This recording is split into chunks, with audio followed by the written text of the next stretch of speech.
ही आहे माझा विठोबा चॅनल. प्रचार संप्रदायाचा, ठेवा आनंदाचा.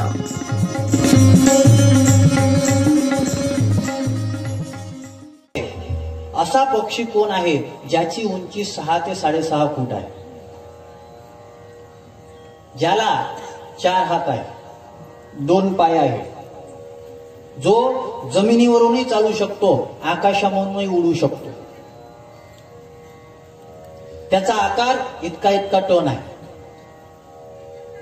सगळेजण विचारात पडले, सगळ्यांना मोबाईल काढले, गुगलवर पाहू लागले. आता लोक गुरुपेक्षा गुगललाच जास्त विचारतात. काही गुगल काही देते ना, गुगलवर सर्च केलं, गुगलवरही सापडत नव्हतं.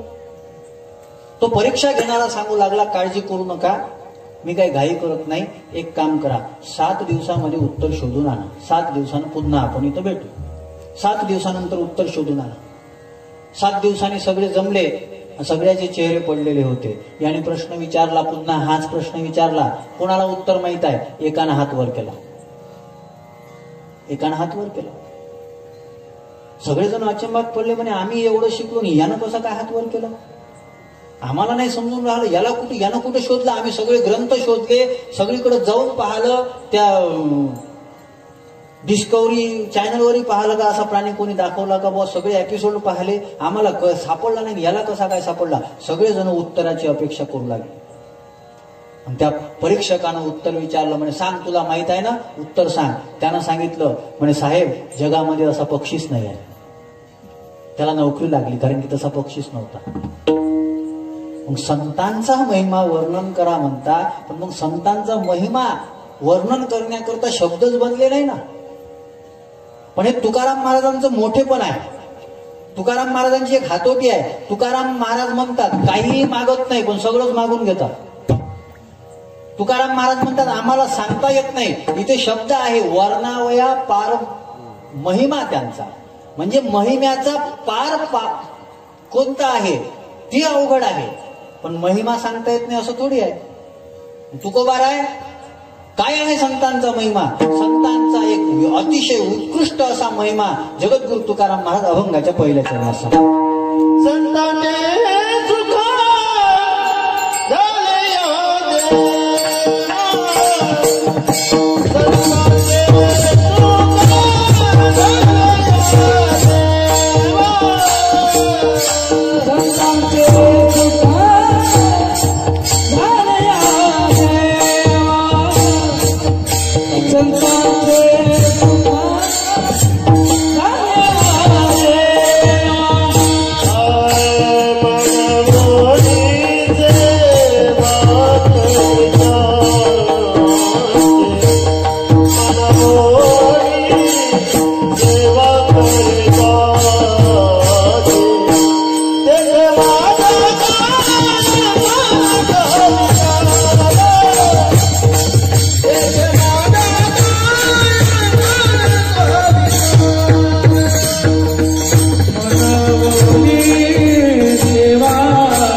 तुकाराम महाराज सेव्यतेच्या दृष्टीनं संतांचा महिमा सांगतात. बाबा संतांचे सुख झाले या देवा आणि मनोनी सेवा करी त्यांची.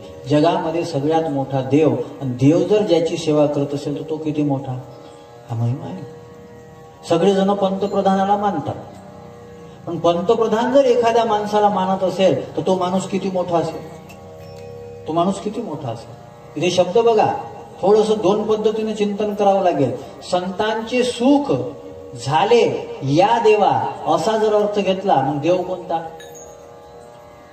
या देवा असं जर म्हटलं, तुकाराम महाराज असं सांगणं शक्य नाही, कारण की तुकाराम महाराजाच्या दृष्टीनं दुसरा देवच नाही ना.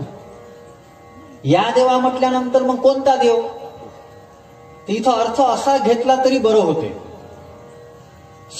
या संतांचे सुख झाले देवा, या संतांचे, कोणत्या, मी जे वर्णन केलेलं आहे त्या संतांचं सुख देवाला होते. पण यात दुसरा अर्थ करता येईल, महाराज अभंग पाहणं संतांचे सुख झाले या देवा, या शब्दानं देवाकडे अंगुली निर्देश केला ना. आणि तुम्ही म्हणता की तुकाराम महाराज दुसऱ्याला देव मानत नाही, प्रश्नच नाही. बहुलाग वाटे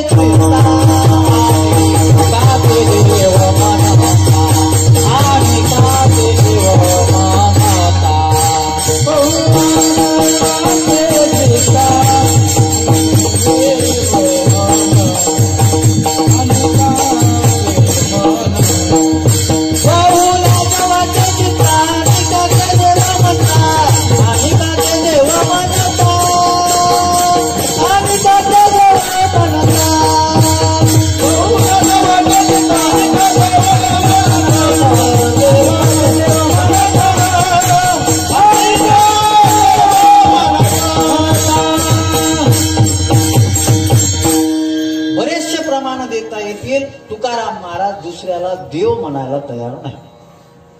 या देवा, कोणता देवा? एकच देव आहे. वेदही सांगतो एको देव सर्व भूतेषु गुडाहा. तुकाराम महाराजांनी देव शब्दाचा विचार जर केलेला असेल, आपुला तो एकच आहे देव, एक धरला चित्ती, एकच आहे देव. मग तुकाराम महाराजांना म्हणायचं असेल मग कोणता देव आहे? थोडासा जर विचार केला, या देवा, या शब्द देवाकडे जर लावायचा असेल तर देवाचे 4 रूप आहे. एक सगुण साकार, एक निर्गुण निराकार, एक सगुण निराकार आणि एक अर्च स्वरूप. हे देवाचे 4 प्रकार आहेत. एक सगुण साकार आहे, एक निर्गुण निराकार आहे, एक सगुण निराकार आहे आणि एक अर्च स्वरूप आहे. अर्च स्वरूप म्हणजे मूर्ती. आता इथं शंका अशी येते की संताचे सुख झाले या देवा, मग नेमकं कोणत्या देवाला झालं? सगुण साकार, निर्गुण निराकार, सगुण निराकार का अर्च स्वरूप? आता याचा जर विचार केला, निर्गुण निराकाराला सुख दुःख होण्याचा संबंधच नाही. कारण की काहीच जेच नाही तो प्रकृतीचा भरता रूप आहे. तिथं अंतकरणच नाही ना, रंग नाही, रूप नाही, नाही वर्ण छाया. मग तिथं सुख दुःख होण्याचा काही संबंधच नाही. दुसरा आहे सगुण निराकार म्हणजे ईश्वर. पण मग जो ईश्वर असतो त्यालाही सुख दुःखाचं काही घेणं देणं नाही. भगवान गीतेमध्ये सांगतात की बाबा मला सुखही होत नाही कशानं, मला दुःखही होत नाही कशानं.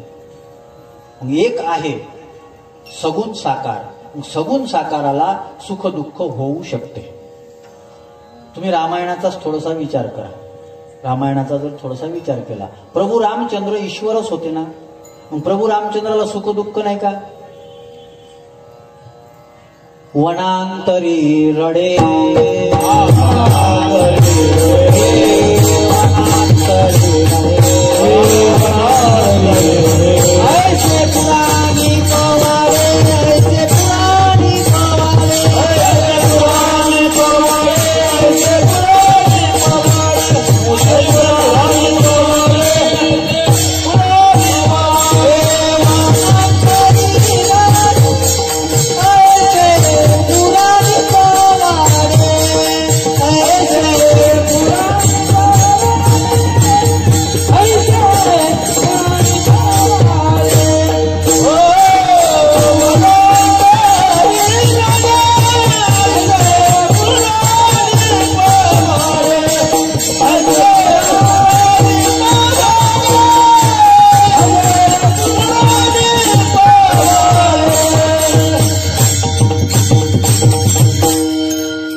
मी 2 वर्ष सांगितलं पण तुम्ही जास्त संख्येने राहत नव्हते, पण तरी आता सांगतो आणि माहित आहे.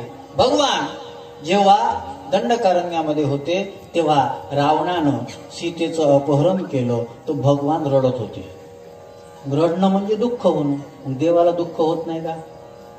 आपण मानतो की निर्गुण निराकारात दुःख होत नाही, म्हणून ती सती जी होती ती सती शंकराला म्हणते हे कशाचं ब्रह्म, हे तर बायकोसाठी रडते.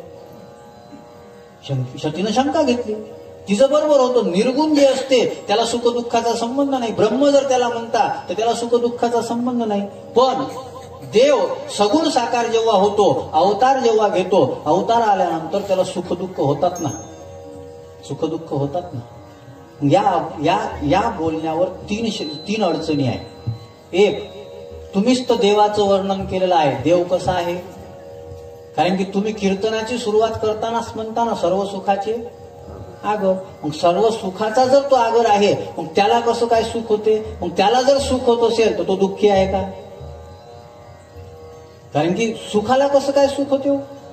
पाण्याला तहान लागते का? नाथबाबांना लावली, पाण्याला लागली भलतीच तहान.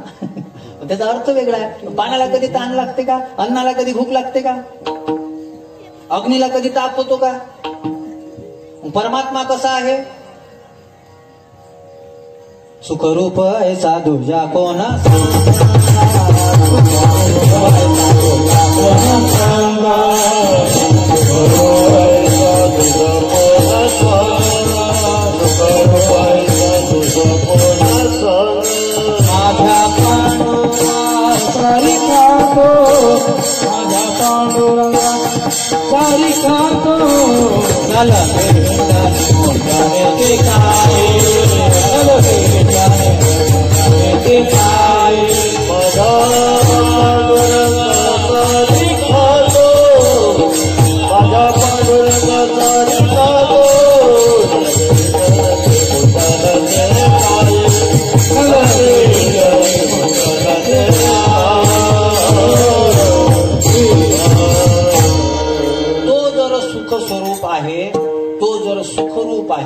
तर त्याला मग सुख कसं काय झालं?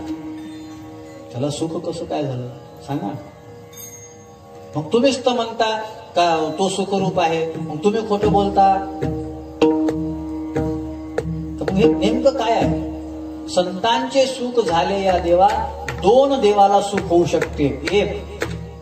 एक हा जो सगुण साकार परमात्मा आहे त्याला सुख होऊ शकते, आणि जो अर्च स्वरूप परमात्मा आहे त्यालाही सुख होते. त्यालाही सुख होते. संत महात्म्यांना तो दिसतो, संत महात्म्याला तो अनुभवाला येतो. आपल्याकडं प्रमाण आहे. नैवेद्य हातीचा मूर्ती जेवी, नैवेद्य हातीचा मूर्ती जेवी, नैवेद्य हातीचा मूर्ती जेवी, नैवेद्य हातीचा मूर्ती जेवी.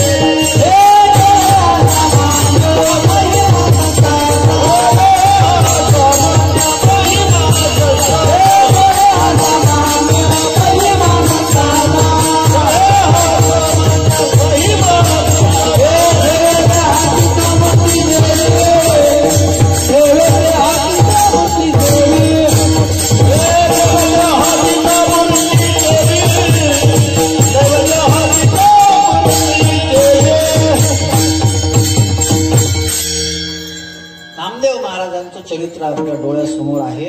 नामदेव महाराजांच्या मुळे त्या मूर्तीला सुद्धा सुख होत होते. मूर्तीमधला ईश्वर संतांच्या अनुभूतीला येतो, निश्चित येतो. तुकाराम महाराजांचे जीवन बघा. तुकाराम महाराजांच्या जीवनामध्ये सुद्धा एक प्रसंग आहे. तुकाराम महाराज चिंचवडला चिंतामणी देव यांच्याकडे एकदा गेले. चिंतामणी देव गणपतीचे उपासक होते.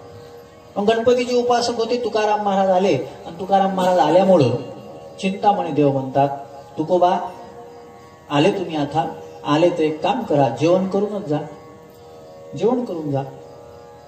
जुना काळ होता, त्या काळाचा जर विचार करा थोडस. चिंतामणी देव आणि दोघं तिकडे इकडे जेवायला बसले. तुकाराम महाराजांकरता पात्र वाढलं, आणि तुकाराम महाराज चिंतामणी देवाला म्हणतात, म्हणे देवा आपण एकटं जेवण बरोबर नाही ना, आपल्या देवालाही जीव घातलं पाहिजे सोबत. तुम्ही गणपतीला बोलवा, मी पांडुरंगाला बोलवतो. आता चिंतामणी देव होते ते मूर्तीच्या समोर जाऊन बसले, आणि मूर्तीच्या समोर जाऊन बसल्यानंतर गणपतीला धावा करू लागले. गणपती जेवायला ये. तुकाराम महाराज गेले तिथं, आणि तुकाराम महाराज म्हणतात, देवा गणपती जेवायला येणार नाही सध्या. ते म्हणे का? म्हणे गणपती इथं आहेच नाही. तो गेला कुठं? तो म्हणे समुद्रामध्ये त्यांचा एक भक्त बुडून राहिला, त्याला वाचवण्याकरता गेला गणपती. तुकाराम महाराजाला दिसला तो कुठं गेला. चिंतामणी देवाला वाटलं काही म्हणत असतील. म्हणे मग काय करायचं? म्हणे थोड्या वेळानं बोलवा. थोडा वेळ झाला, 2 पात्र टाकले. तुकाराम महाराज म्हणतात, मी पांडुरंगाला बोलवतो, तुम्ही गणपतीला बोलवा. हा गणपतीची प्रार्थना करू लागला, आणि गणपतीची प्रार्थना करून गणपती आता खरंच आला. पण याच्या डोक्यात होतो, हा खरंच समुद्रात गेला का? तर त्यानं पाहिलं गणपतीचं खालचं पितांबर जे होतं ते भिजलेलं होतं. पण हे तर्क करणारे जे असतात ते लवकर मान्य करतात का? तर्क करणारे लवकर मान्य करत नाही. ते चांगलं तावून सुलापून घेतात. ते म्हणे हे खरंच समुद्रात गेला होता का धोतर असं म्हणजे असंच घडलं गेला असं लघवी बिगवीले गणपतीचं पाणी पडलं असेल. म्हणजे नेमकं काय आहे तर त्यानं काय केलं ते पिळून पाहिलं पितांबर. ते पिऊन पाहिलं ते पाणी खारट होतं. ते पाणी खारट होतं. आता मला सांगा मूर्तीतला गणपती समुद्रामध्ये गेला हे तुकाराम महाराजाला दिसतं म्हणजे तुकाराम महाराजाला देव दिसला नव्हता का? देव दिसला नव्हता. चरित्र आहे तुकाराम महाराजांचं. एक व्याख्या करू का? ज्याला देवाची अनुभूती होते तो कोणत्याही कपड्यातला असला तरी त्याला संत म्हटलं पाहिजे. विठ्ठला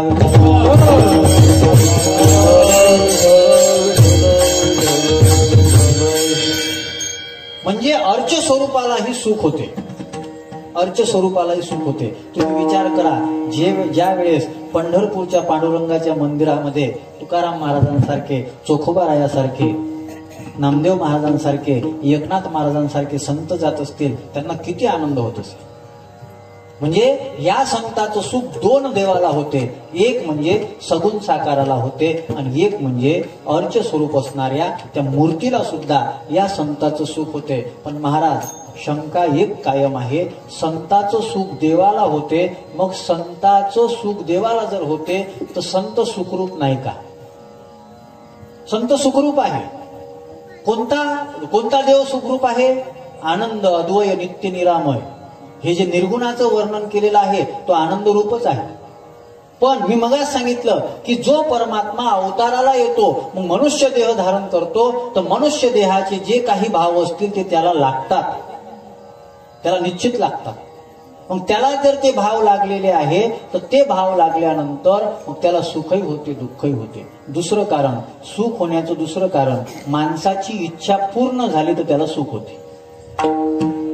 इच्छा पूर्ण झाली तर सुख होते. कीर्तनकार असेल तर कीर्तनकाराला सुख कधी होते? सगळं सुंदर वातावरण आहे, टाळकरी गाणारे वाजवणारे सुंदर आहे, लोकही चांगल्या पद्धतीनं ऐकून राहिले, कीर्तनकाराला सुख होते. काही कीर्तनकाराला सुख कधी होते? पाकिट पाहिल्यानंतरच होते. त्याच्याशिवाय तोही विषय आहे. कारण की त्याची इच्छा ती असते ना. त्याची इच्छा ती जेव्हा पूर्ण होते तेव्हा त्याला सुख होते. मग आता देवाची कोणती इच्छा आहे? कारण की देवच म्हणतो की मला काही इच्छा नाही, मला काही घेणं देणं नाही, काहीच संबंध नाही. मग देवाला इच्छा नाही का? थोडासा विचार करा. देवाला इच्छा आहे. एकाकी न रमते बुधा. त्याला एकट्याला करमलं नाही. एकलेची न कंटेची म्हणून निर्माण केली 14 भुवने. त्याने हे सगळं जग निर्माण केलं.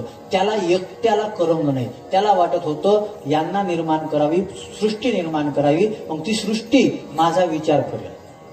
पण अडचण अशी झाली की जे मोहासक्त झालेले आहे, जे विषयासक्त झालेले आहे, जे सगळे गंजाटलेले आहे, संसारानं गंजाटलेले आहे, त्यांना देवाला त्यांच्यापासून सुख झालंच नाही. मग देवाला सुख कोणाकडून झालं? देवाला सुख झालं संतांकडून. त्याची एकाकीपणाची जी खंत होती ती खंत कोणी पूर्ण करून दिली? ती खंत या संतांनी पूर्ण करून दिली. म्हणूनच वैकुंठ सोडून तो परमात्मा संतांच्या घरामध्ये येऊन राहतो. या सुखा कारणे देव वेडावला, वैकुंठ सोडूनी संत सदनी राहिला. सुख होते त्याला. कारण की हे जे संत असतात ना, हे संत देवाच्या सुखाचा विचार करतात. तुकाराम महाराजही तसेच आहे. तुकाराम महाराज देवाला म्हणतात, देवा माझं जसं कसं काय करायचं असेल तुला त्रास देत नाही. आता तुझं कळेल ते कळेल, तारीशी तारी तारी मारी जवळी अथवा रोडी झाली, जवळी झाली संसारी अथवा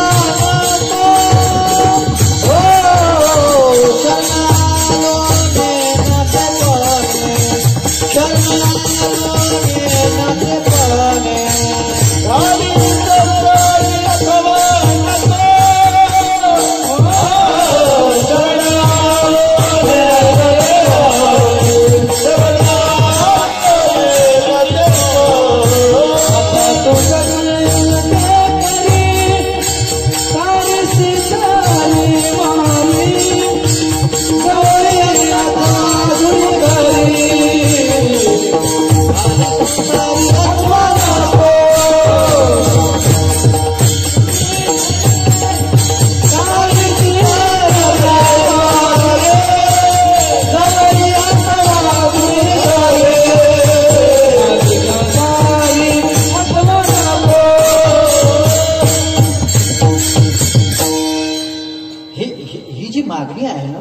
मागणी देवाला त्रास होऊ नये. तू कर, तुझा विचार कर, आम्ही तुला काहीच त्रास देत नाही. संतांचं जीवनच असं असते बघा. शंकर महाराज कंधारकर एक गोष्ट सांगायची. वारकरी संप्रदायातील फार मोठे व्यक्तिमत्व. ती एक गोष्ट सांगायची. म्हणजे काय झालं, देवाला 16,108 पत्न्या होत्या. 16,108 पत्न्या होत्या. पण देव जेव्हाही बोलायचा तेव्हा हेच बोलायचा, माझ्यावर गोकुळातल्या गवळणी इतकं प्रेम कोणीच करत नाही. तो नेहमी नेहमी तेच म्हणायचं. आता हे 1-2 वेळा यांनी ऐकलं, पण यांना काही ते सहन होत नव्हतं. ते म्हणे, हा असं का म्हणतो, बरोबर आम्ही काय प्रेम करत नाही का? रुक्मिणी म्हणे, मी हळद दुसऱ्याची लावली, लग्न तर सांगते. हळद दुसऱ्याची लावली, लग्न तुझ्यासोबत केलं, मग आमचं काही प्रेम नाही का? ते एक दिवस पोट झाला त्याचा, असह्य झालं त्यांना. मग ते म्हणे, आता आपण काहीतरी केलंच पाहिजे, एक वकील केला पाहिजे.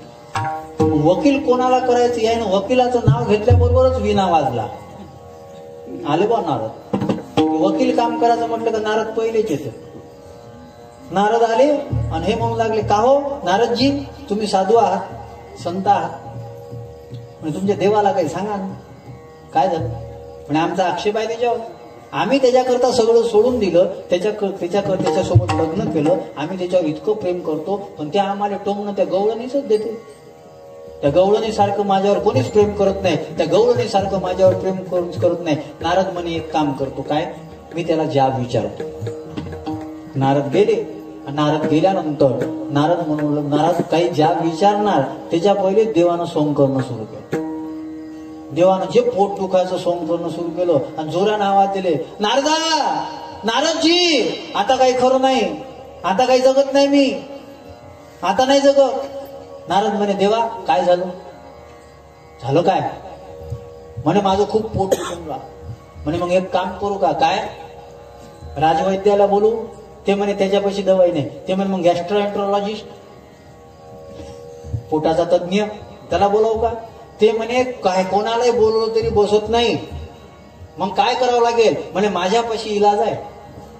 काय इलाज आहे? म्हणे, एक काम करावं लागते. काय? माझ्यावर प्रेम करणारे जे असेल त्याच्या पाया धुवून त्याच्या पायाचं तीर्थ माझ्यासाठी आणावं लागते, तेव्हा माझं पोट बसते. पण एक धोका आहे, मी ते पिल, त्याच्यामुळं तो नरकाला कदाचित जाऊ शकतो. नारदजी म्हणे, काही हरकत नाही देवा, मी आणतो.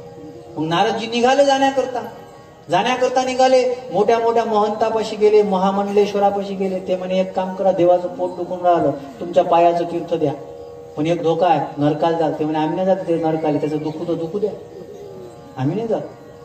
मग ते कीर्तन केसरीपाशी गेले. ते म्हणे, मोठ्या मोठ्या गोष्टी सांगता कीर्तनात, माझा देव, माझा पांडुरंग, मग द्या पायाचं तीर्थ. ते म्हणे, नाही बा, आम्ही काही ते नाही, ते फक्त लोकांना सांगायचं म्हणून सांगतो, आम्हाला नाही, आम्हाला कुठं नरकाला जायचा.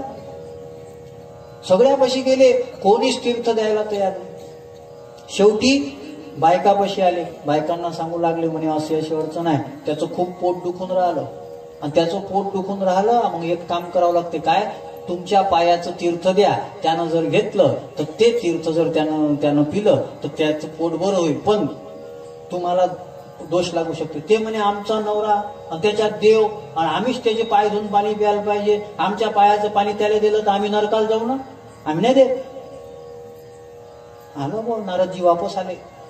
नारदजी वापस आल्यानंतर देवाच्या पुढे उभे राहिले. ते म्हणे, नारदा बोलत काऊन नाही? ते म्हणे, देवा कोणीच देऊन नाही राहिलं, कोणीच नाही देऊन राहिलं. हो, मग एक काम करा, म्हणे, गोकुळात जाऊन पहा, विचारून पहा कोणी देते का. हा गोकुळामध्ये राधा राणीपाशी गेला आणि राधेला म्हणते, राधे, कृष्णाचं पोट दुखून राहिलं, खूप दुखून राहिलं, कृष्णाला दुःख होत आहे. हे ऐकल्याबरोबरच राधा मूर्छित झाली. नारदजीनं पाणी वगैरे शिंपलं. म्हणे, अगं त्याला काही झालं नाही, पण त्याला दवाई पाहिजे. म्हणे, कोणती दवाई पाहिजे? म्हणे, त्याच्यावर प्रेम करणाऱ्या कोणातरी भक्ताच्या पायाचं तीर्थ जर त्याला दिलं तर त्याचं पोट बरं होईल, पण देणाऱ्याला दोष लागू शकतो, तो नरकाला जाऊ शकतो. नारदाच्या समोर राधेनं पाय समोर केले. म्हणजे नारदजी पाय धुवान तीर्थ घेऊन जा. ते म्हणे, नरकाला जावं लागलं तर? तो म्हणे, माझा देव जर सुखी राहत असेल तर त्याच्यासाठी मी नरकालाही जायला तयार आहे, मी नरकालाही जायला तयार आहे. नारदाने तीर्थ घेतलं आणि तीर्थ घेऊन नारद देवापाशी आले आणि देव आता विचारू लागला, पोट बसलोच होतं, सोंगाड्याच आहे, पोट दुखतच नव्हतं तर बसायचा काय संबंध आहे. तो म्हणे देवा पोट तीर्थ आणलं. ते म्हणे नारदा, माझ्या बायकोनं तुला इथं ज्याच्यासाठी पाठवलं होतं, म्हणे माझ्यावर प्रेम गोकुळातल्या गवळणीसारखं दुसरं कोणी करत नाही, दुसऱ्या कोणाचं नाव घेऊ का, तुमचं घेऊ का, तुम्ही बी तर हरिभक्त परायणच आहे. नारदानं विचार केला, मला का सुचलं नाही, मी तर त्याचंच भजन करतो. नारदानं मान्य केलं की कृष्णावर जे खरं प्रेम करतात त्या गवळणीच करतात. पण आता मला सांगा, इतकं जे देवावर प्रेम करतात त्या लोकांचं सुख देवाला होणार नाही का? आणि असे जे भक्त आहेत, अशा भक्ताच्या कॅटेगरीमध्ये जेही कोणी येत असेल, तुकाराम महाराज म्हणतात, संतांचे सुख झाले या देवा. त्याच्याकरता तो काय करतो, मनवणी सेवा करी, त्यांची सेवा करतो. मी एक व्याख्या केली होती साधू आणि संत याची, वास्तविक काही फरक नाही, पण हनुमान चालीसेमध्ये वर्णन आहे, साधू संत के तुम रखवाले.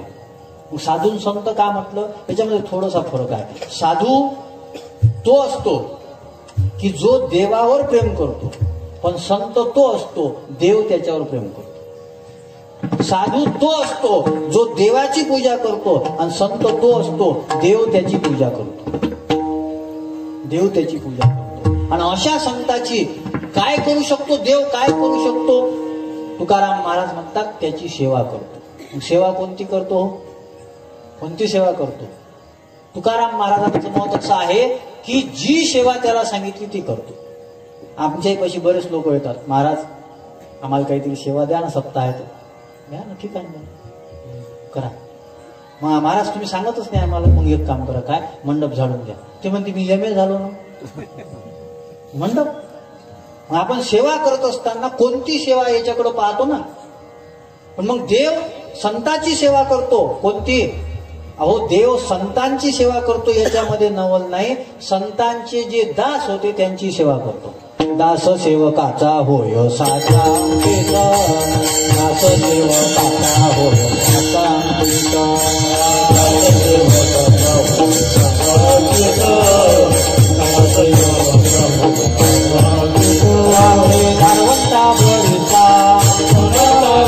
सारथी झाला अर्जुनाचा, दास सेवकाचा होय साचा, दास सेवकाचा होय साचा,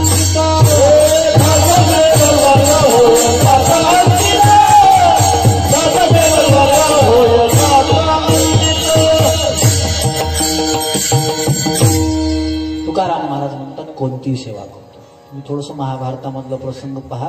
भीष्माचार्याकडं जेव्हा कृष्णानं द्रौपदीला नेलं तर हा बाहेर उभा होता.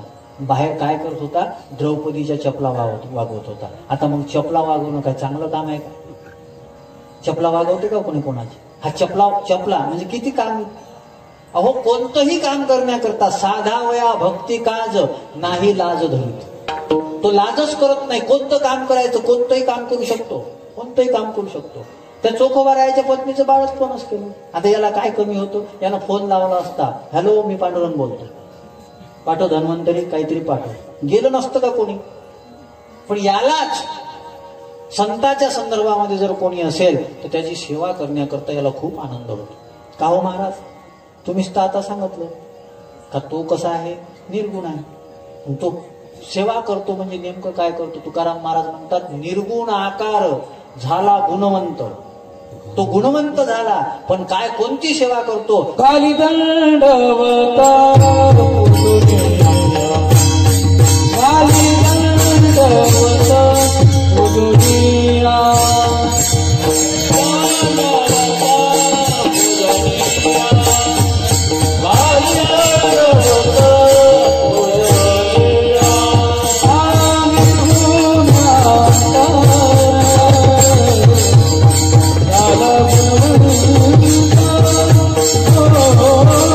निर्गुण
निर्गुण असलेला आकाराला येतो, गुण धारण करतो आणि गुण धारण करून तो गुणवान बनतो. वास्तविक तो निर्गुण आहे.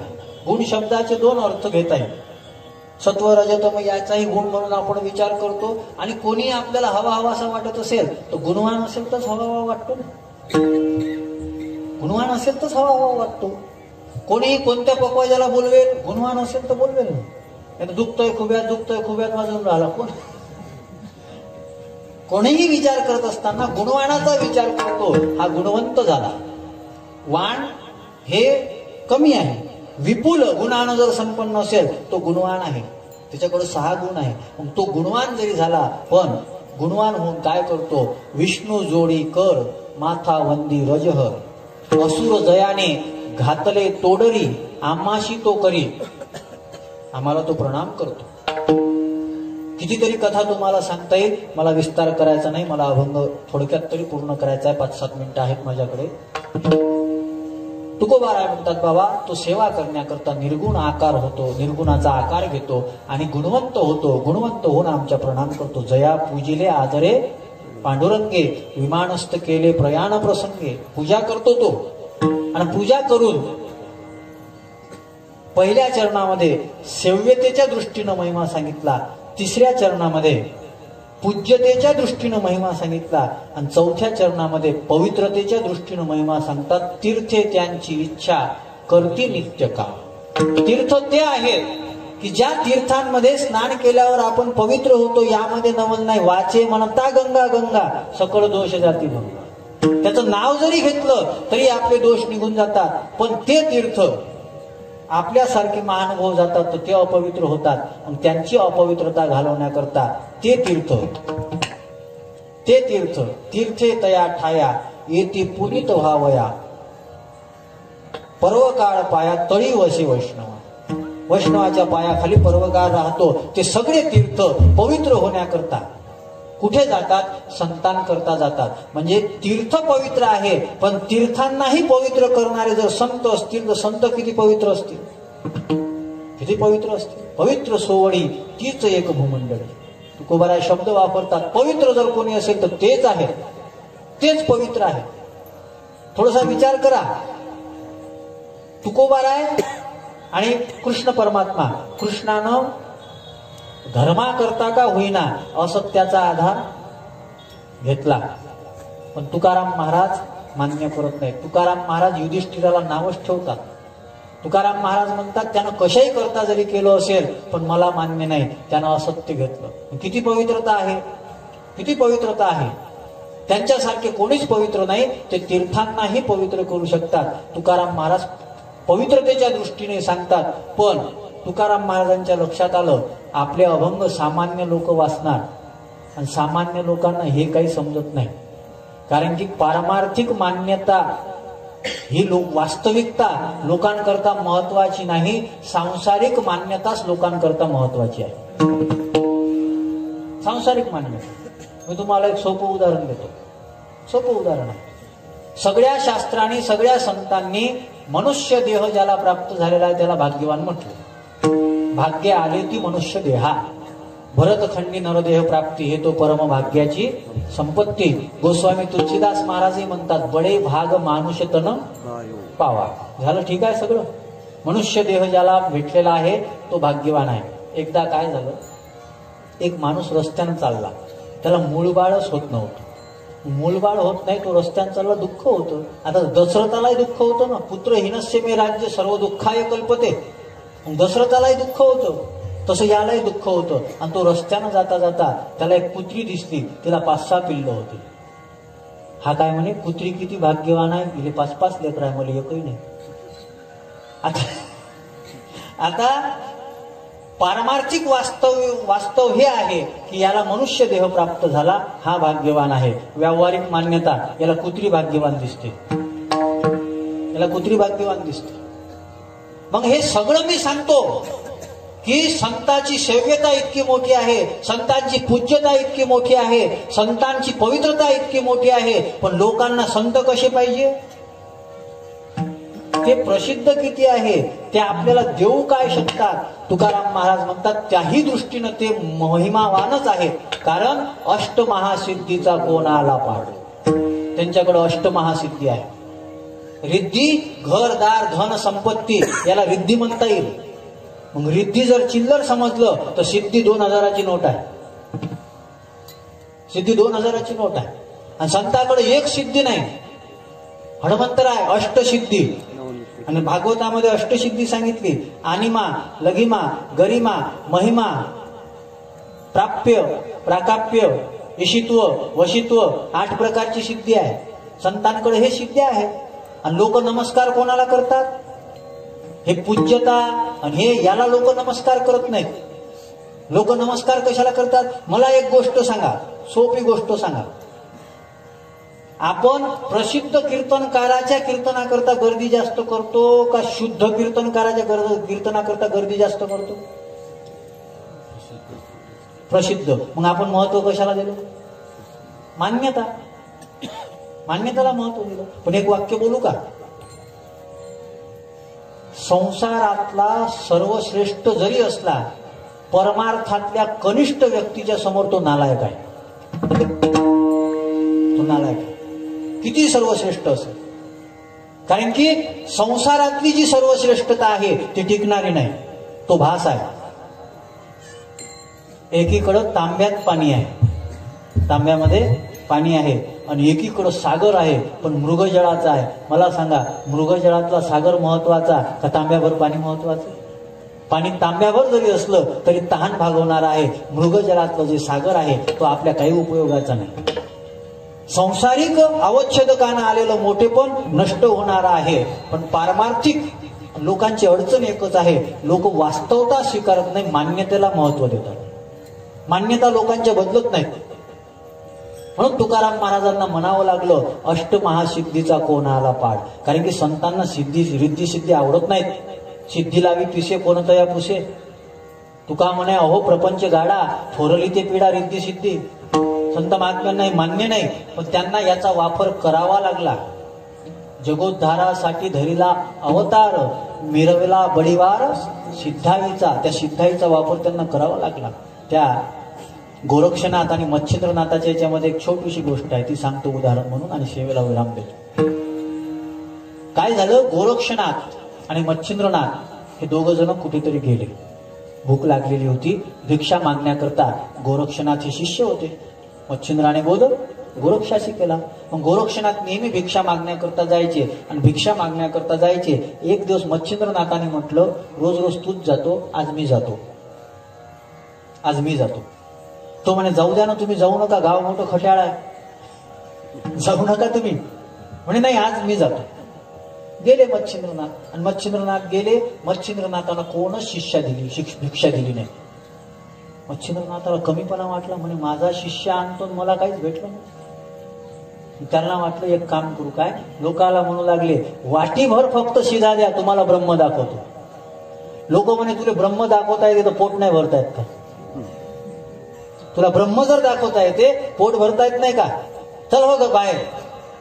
आले मच्छिंद्रनाथ वापस आले. गोरक्षनाथ म्हणू लागले महाराज काय झालं? म्हणे भिक्षा भेटली नाही. ते म्हणे पहा आता किती आणतो. गोरक्षनाथ गेले आणि गोरक्षनाथ एका शिंपी बसलेला होता. त्या शिंप्यापाचचा दोरा घेतला आणि तो दोरा वर फेकला. तो दोरा असा उभा राहिला. मच्छिंद्रनाथ त्या दोऱ्यानं धरून वर चढले. वर जाऊन बसले. लोकांना गर्दी केली, बारी लावली. देव नाही मानणाऱ्यांनी बारी लावली. सगळे शिधा आटा हे ते रात्न वगैरे आणून टाकले. आता मला सांगा कशाला महत्व दिलं लोकांनी? ब्रह्म नाही पाहिजे लोकांना? ब्रह्म नाही. मच्छिंद्रनाथाला म्हणे ब्रह्म तुमच्याच पाशी ठेवा. गोरक्षनाथाने सिद्धी वापरली. संतांकडे सिद्धी असते, हे जगाकरता त्यांना वापर करावा लागतो. पण तुकाराम महाराज म्हणतात बाबा हे जे संत आहेत हे सामान्य नाहीत. हे संत कसे आहेत आणि या संतांचं मोठेपण असूनही त्यांची नम्रता कशी आहे या दृष्टीनं महिमा सांगतात अभंगाच्या शेवटच्या चरणामध्ये. तुका म्हणते